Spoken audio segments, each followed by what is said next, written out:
رسول اللہ صلی اللہ علیہ وسلم نے جب یہ بات کہی نا، اس عشرے میں کیے جانے والے نیکی کے اعمال جہاد فی سبیل اللہ سے بھی افضل ہیں، تو صحابہ حیران رہ گئے۔ اور صحابہ نے پوچھ لیا، جہاں پہ سوال پیدا ہوتا تھا صحابہ پوچھ لیا کرتے تھے، اللہ کے رسول جہاد فی سبیل اللہ سے بھی افضل، کہ جس کے بارے میں آپ یہ مناقب اور فضائل بیان کرتے ہیں؟ کہا جی ہاں، اللہ یہ کہ کوئی شخص نکلے جان کے ساتھ اور مال کے ساتھ، واپس آ رہا ہو تو شہید بن کے آ رہا ہے، نہ جان باقی ہے نہ مال باقی ہے۔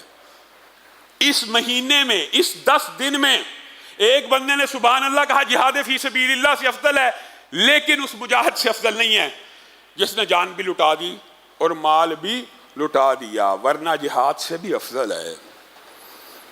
میں اور آپ غافل ہیں، چند دن باقی ہیں، ہمیں چاہیے کہ ان ایام کو اسی طرح کوشش کر کے، محنت کر کے، جد و جہد کر کے، اپنے دماغ پہ طاری کر کے، اپنے کاروباری شٹر ڈاؤن کر کے، دکانوں کو تالے لگا کے اسی طرح نیکی کا عمل کرنا چاہیے جس طرح رسول اللہ صلی اللہ علیہ وسلم ہم سے چاہتے ہیں۔ حتیٰ کہ صحابہ کا طرز عمل تو عجیب تھا کہ لوگ اس ایام سے غافل نہ ہوں۔ صحابہ کیا کیا کرتے تھے؟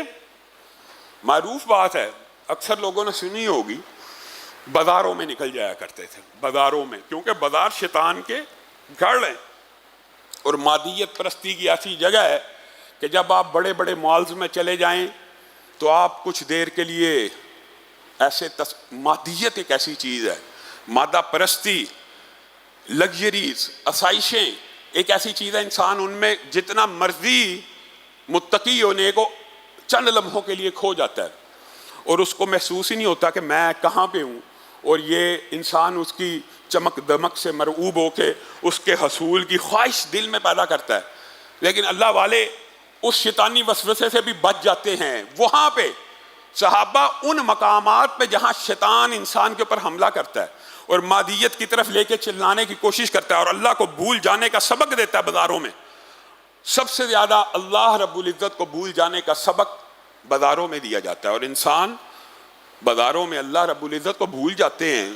ورنہ کوئی شخص حرام نہ کمائے، کوئی شخص ناپ تول میں کمی نہ کرے، کوئی شخص ذخیرہ اندوزی نہ کرے، کوئی شخص وہاں پہ بازار میں کسی کی جیب نہ کاٹے اور کسی کے ساتھ غلط بیانی اور جھوٹ بول کر مال نہ بیچے۔ بازار ایسی جگہ ہیں، مانتے۔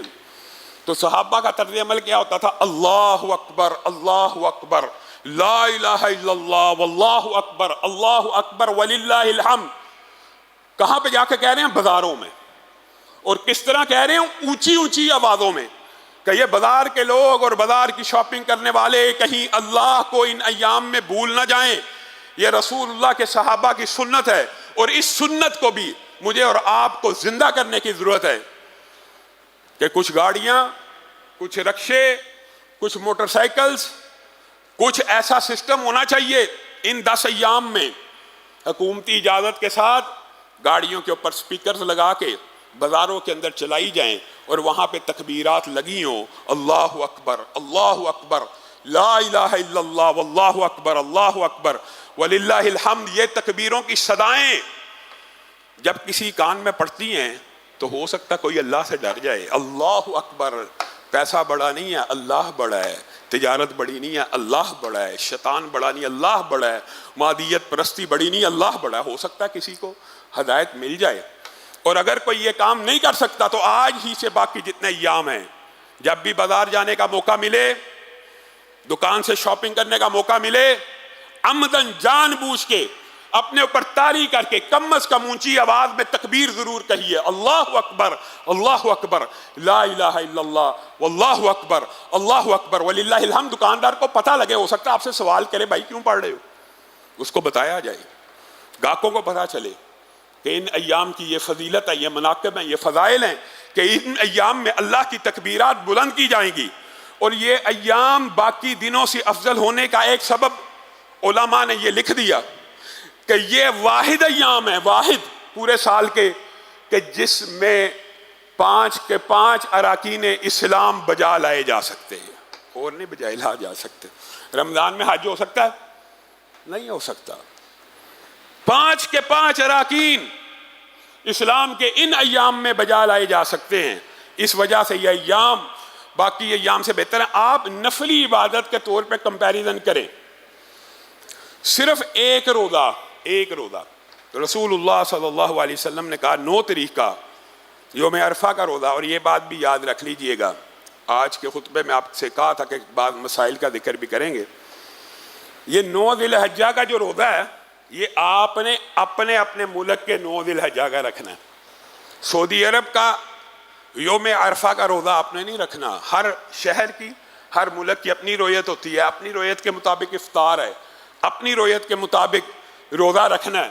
یہ جو رویت کا اختلاف ہے یہ امت کا اختلاف نہیں ہے. ہاں لوگوں نے اس کو بھی ایک اختلافی مسئلہ بیان کیا ہوا ہے. مثال دے رہا ہوں, سورج کس قدر تیز رفتار ہے, اس کی سپیڈ زیادہ ہے, زمین کو بھی کھینچ رہا ہے, پلانٹس کو بھی کھینچ رہا ہے. پھر بھی عصر کی نماز کا جب وقت ہوتا ہے پاکستان میں تو کیا سعودی عرب میں بھی ہوا ہوتا ہے؟ 2 گھنٹے بعد پہنچتا ہے وہاں تو عصر کا وقت ہو جاتا ہے. تو اگر جو چاند 1 دن پہلے سعودی عرب میں نکلا وہی چاند جب یہاں پہ پہنچے گا تو یہاں پہ بھی تاریخ بدل جائے گی. اس میں کسی قسم کے اختلاف کی یا شک کی یا شبے کی کوئی گنجائش موجود نہیں ہے. آپ نے 9 ذی الحجہ کا روزہ رکھنا ہے, ایک نفلی روزہ, اور اس کا اجر و ثواب اس قدر زیادہ ہے کہ یہاں سے اس عشرے کی فضیلت بھی معلوم ہوتی ہے. رسول اللہ صلی اللہ علیہ وسلم نے فرمایا حاجیوں کے لیے تو یوم عرفہ ہے ہی ہے, ان کے لیے جو فضائل و مناقب حج پہ ہیں وہ ہیں, جو حج پہ نہیں گئے وہ کیا کریں؟ وہ 9 ذی الحجہ کا روزہ رکھ لیں. رسول اللہ صلی اللہ علیہ وسلم نے فرمایا مجھے امید ہے 1 سال کے نہیں بلکہ اللہ رب العزت اس ایک روزے کے بدلے میں 2 سال کے گناہ معاف فرما دیں گے. 2 سال ایک روزے کے بدلے میں. اب بتائیے نفلی عبادات کے اعتبار سے یہ ایام کس قدر افضل ہیں. پھر آگے بڑھیے, یہ تو تھوڑا سا خاکہ ان ایام کے فضائل کے حوالے سے رکھا. بہت سے ساتھی قربانی کے مسائل کے حوالے سے ان ایام میں 2-4 ہوتے ہیں اور اس حوالے سے بھی سوالات پوچھتے ہیں. بسم اللہ.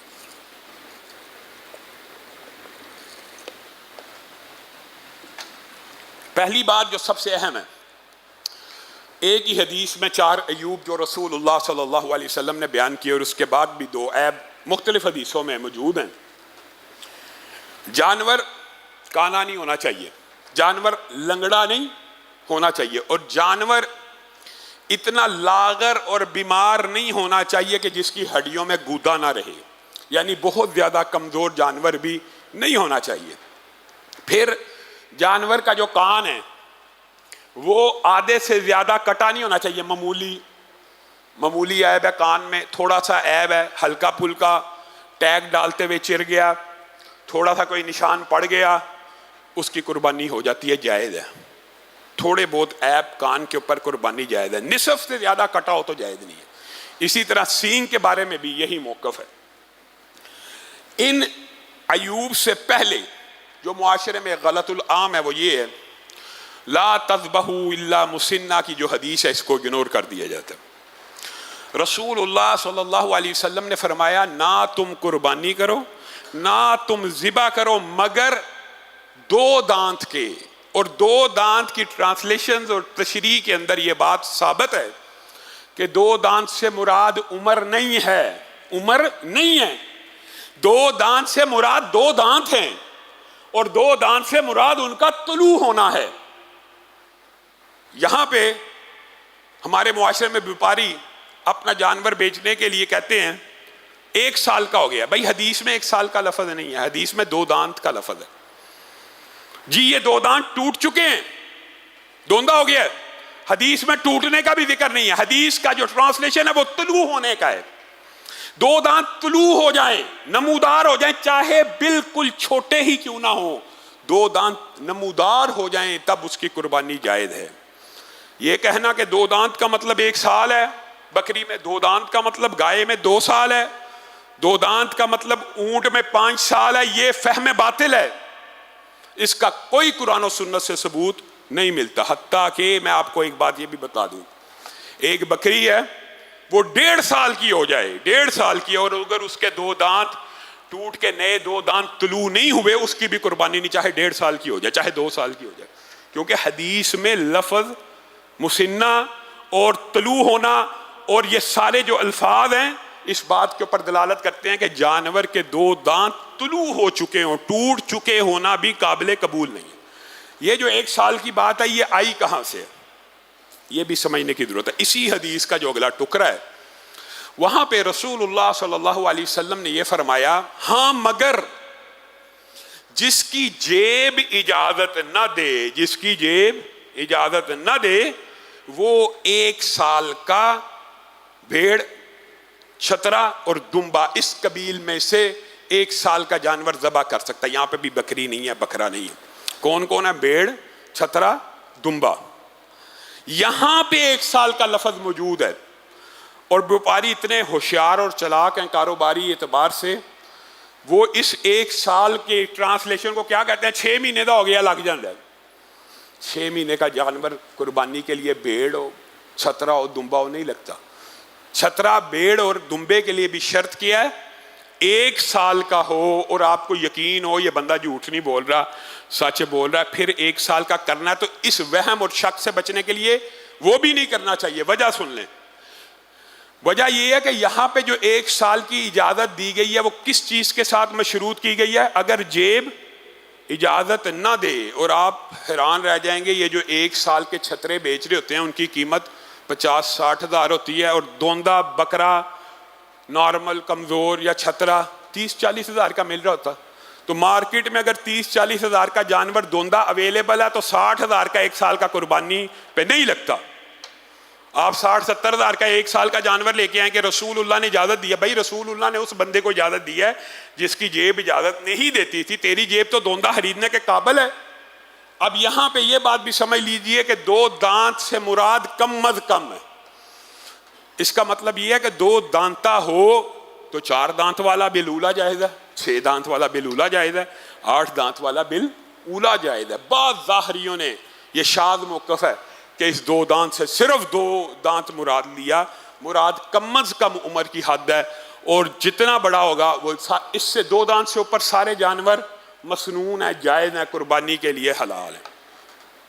یہاں پہ ایک اور سوال پیدا ہوتا ہے، ہمارے معاشرے میں خصی جانور کیا جاتا ہے، بالعموم اسی کا گوشت پسند کیا جاتا ہے، کیونکہ جو خصی جانور نہیں ہوتا اس کے اندر بڑی بدبو ہوتی ہے۔ تو کیا خصی ہونا کوئی عیب ہے؟ قرآن و سنت سے یہ کوئی عیب نہیں ہے، بلکہ رسول اللہ صلی اللہ علیہ وسلم سے خصی، چتکبرے، مینڈے ذبح کرنا ثابت ہے۔ گویا خصی جانور کی قربانی بھی سنت ہو گئی۔ ہاں فقہ جعفریہ میں ہمارے معاشرے میں ایک طبقہ ہے، فکر ہے کہ جس کے نزدیک خصی ہونا عیب ہے، لیکن یہ عیب ان کی فقہ کے اندر ہے، قرآن و سنت میں اس کا کوئی ثبوت اور کوئی دلیل نہیں۔ آگے بڑھیے، مسائل میں سے ایک اہم مسئلہ قربانی کے بڑا معرکۃ الآراء مسئلہ سمجھا جاتا ہے، اور اس حوالے سے افراط و تفرید بھی پائی جاتی ہے۔ بعض لوگ تو مزاح کرتے ہوئے، اور یہ مزاح واقعی نہیں کرنا چاہیے، لیکن کسی خطیب کے منہ سے نکل جائے تو کوئی اگر اتفاقی طور پہ غیر احتیاطی کرتے ہوئے تو کوئی حرج کی بات نہیں ہے، لیکن چونکہ یہ قربانی شعائر اللہ میں سے ہے، اس طرح کے جملے بھی نہیں کہنا چاہیے کہ بھینس کی قربانی کا کٹا عید سے پہلے کھول دو۔ اس طرح کے جملے آپ نے سوشل میڈیا پہ سنے ہوں گے۔ تو یہ جو بڑا اختلافی مسئلہ سمجھا جاتا ہے، ایک بات پہلے سمجھنے کی ضرورت ہے، یہ اہل حدیث اور فقہ حنفی کے درمیان اختلافی نہیں ہے، یہ بعض اہل حدیث علماء میں بھی اختلافی ہے اور بعض احناف کے علماء میں بھی اختلافی ہے۔ اختلاف کیا ہے؟ اختلاف یہ ہے کہ جی بھینس اور کٹا گائے کی جنس میں سے ہیں، جو اس کو حلال سمجھتے ہیں قربانی کے لیے، ان کا دعویٰ یہ ہے کہ بھینس اور کٹا گائے کی جنس میں سے ہے۔ یہ دلیل دینا ان کے اوپر واجب ہے۔ وجہ کیونکہ قربانی کے لیے اللہ رب العزت نے 4 جوڑوں کو حلال کیا قربانی کے لیے۔ یہاں ایک بات سمجھنے کی ضرورت ہے، بعض لوگ یہ سمجھتے ہیں کہ سارے حلال جانوروں کی قربانی ہے، ہرگز نہیں۔ حلال جانوروں میں سے 4 جوڑوں کی قربانی ہے۔ من الابل اثنین، اونٹ میں سے، بکر اثنین، گائے میں سے یعنی نر مادہ، اونٹ اونٹنی، بکرا بکری، چھترا اور چھتری، اور دمبا رسول اللہ کی حدیث کے مطابق۔ ان 4 جوڑوں کے بعد دمبا جو ہے وہ رسول اللہ کی حدیث کے مطابق ہے۔ اب قربانی انہی 4 جوڑوں میں ہوگی. اب انہی اگر 4 جوڑوں میں ہوگی تو کوئی بھینس کی قربانی کرے گا تو آپ اس کو کہیں گے بھائی بھینس تو گائے نہیں ہے, وہ لا محالہ آپ کو جواب دے گا بھائی یہ گائے کی جنس ہے, تب ہی قربانی ہوگی. دلیل سمجھ گئے؟ اگر بھینس گائے کی جنس ہے تو ہی قربانی ہے, اگر گائے کی جنس نہیں ہے تو قربانی نہیں ہے. یہاں پہ ایک مسئلہ سمجھ لیجئے, سائنٹیفکلی, عقلی اور منطقی طور کے اوپر کسی جانور کی دوسرے جانور سے شکل ملنا یا صرف نام ملنا اس کو اس جانور کی جنس میں شامل نہیں کرتا. بھینس جی گائے کی جنس میں سے ہے. دلیل کیا؟ اس دور میں نہیں تھی عرب میں, لیکن اس کی شکل و شباہت گائے سے ملتی ہے تو اس لیے یہ اس کے ساتھ ہے. اس کے اوپر زکوٰۃ کا وہ حکم لگتا ہے جو گائے کے اوپر لگتا ہے, اس لیے وہ اس کی جنس میں سے ہے. یہ 2 دلیلیں ہیں جو دونوں دلیلیں اگرچہ علماء کی ہیں لیکن دوسرے علماء کے موقف کے مطابق یہ دلیلیں باطل ہیں. گائے اور بھینس کی جنس سائنٹیفکلی کروموزومز کے اعتبار سے بھی فرق ہے اور عقلی اور منطقی اور ظاہری طور پہ بھی فرق ہے. گائے کا بچہ 9 ماہ میں جنم دیتا ہے, بھینس کا بچہ 10-11 ماہ میں جنم دیتا ہے. بھینس کے سینگ بل کھاتے ہوتے ہیں, کبھی آپ نے گائے کے سینگ بل کھاتے ہوئے نہیں دیکھے ہوں گے.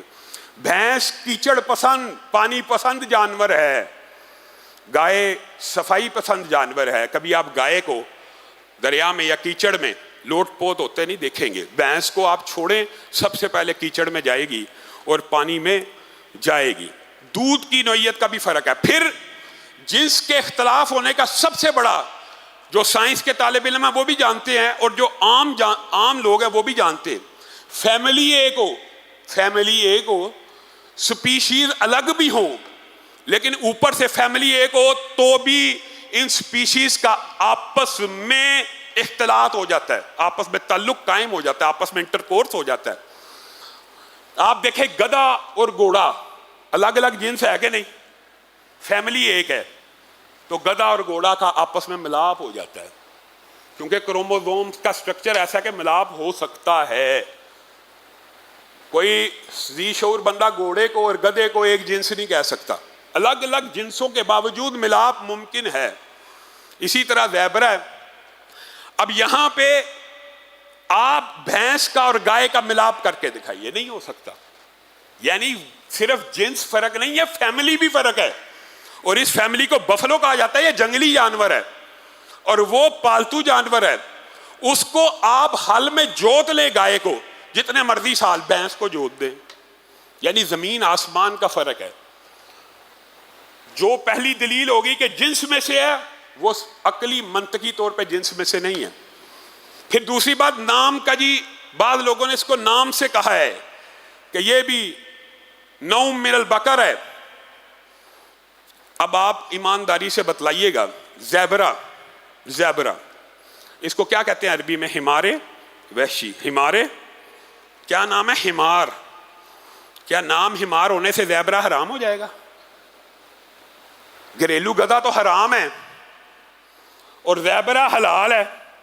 صرف نام ہونے سے بھی, اول تو یہ دلیل ویسے ہی کمزور ہے, لیکن اگر کسی نے کہہ بھی دیا ہے تو ہم نام ہونے سے بھی چیزوں کی حلت اور حرمت اور قربانی میں داخل نہیں ہو سکتی. لیکن بات وہی ہے, چونکہ علماء کا اختلاف ہے تو اگر کوئی ایک موقف کو اختیار کرے اس کے لیے سختی نہیں ہونی چاہیے, کوئی دوسرے کو اختیار کرے اس کے لیے سختی نہیں ہونی چاہیے. لیکن پھر جو یہ آخری دلیل وہ یہ دیتے ہیں, 3 ہی دلیلیں ہیں. تیسری دلیل کہ بھینس کے اوپر احکامات لگتے ہیں گائے کے زکوٰۃ والے.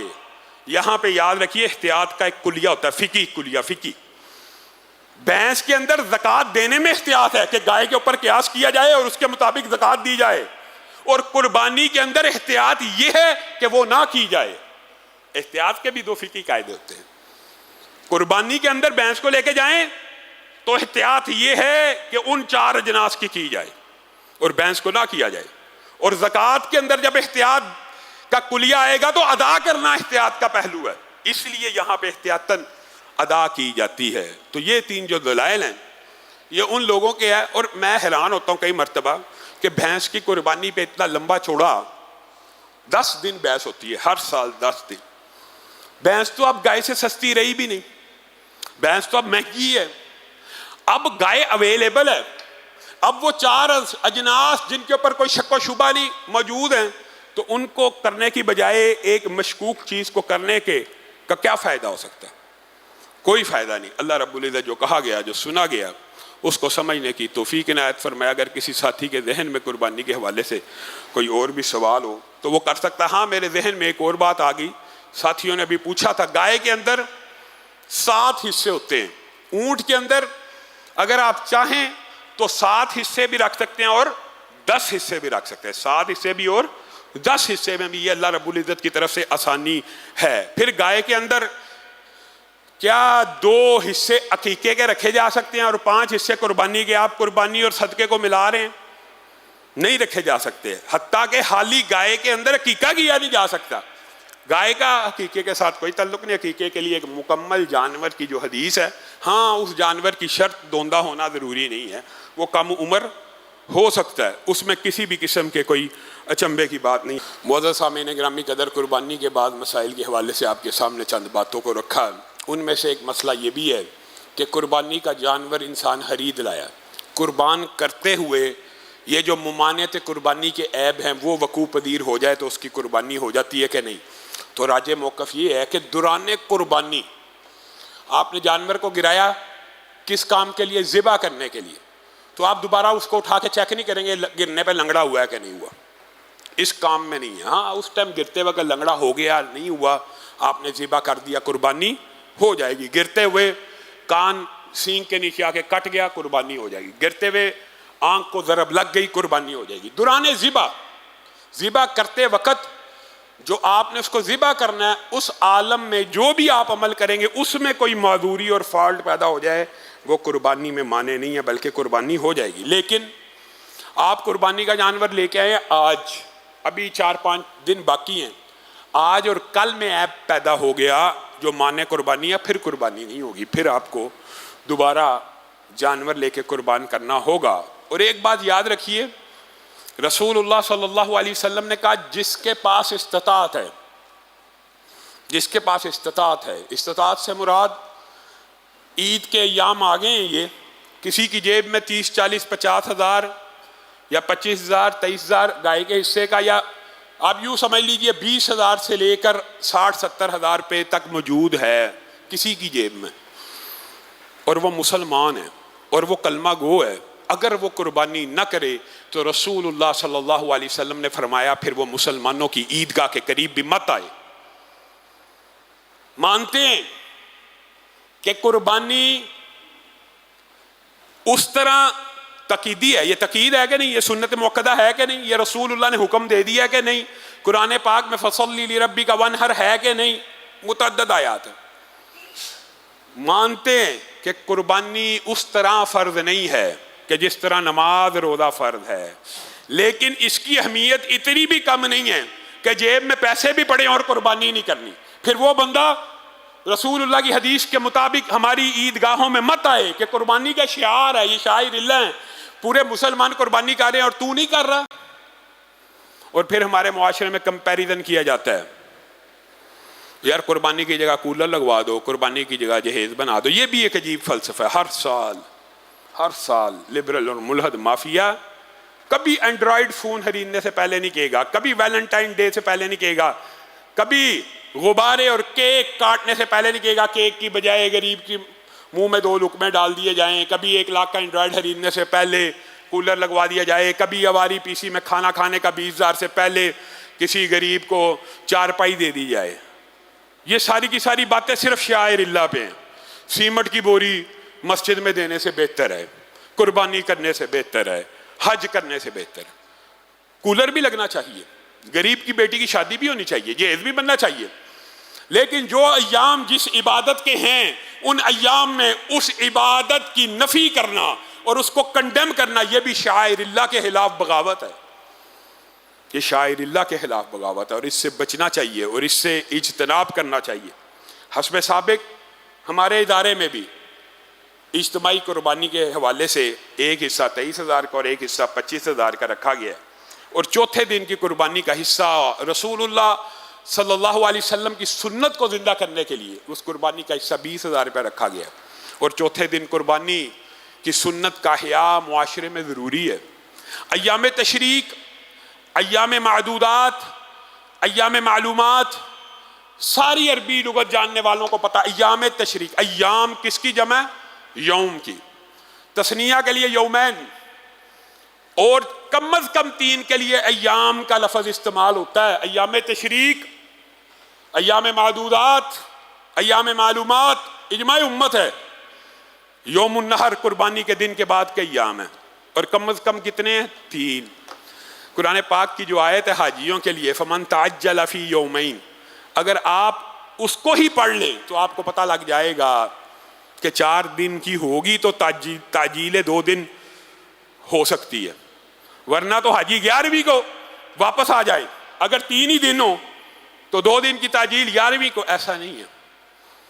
ہاں جو حدیث ہے چوتھے دن کی، اس کی سند کے اوپر بعض ساتھیوں کا اعتراض ہے، وہ اعتراض اگر پس پشت بھی ڈال دیا جائے تو 4 دن کی قربانی تو قرآن سے ثابت ہے، سنت سے ثابت ہے، تو اس کے اوپر بھی اختلاف لمبا چوڑا نہیں ہونا چاہیے۔ چوتھے دن قربانی کرنی چاہیے انشاءاللہ۔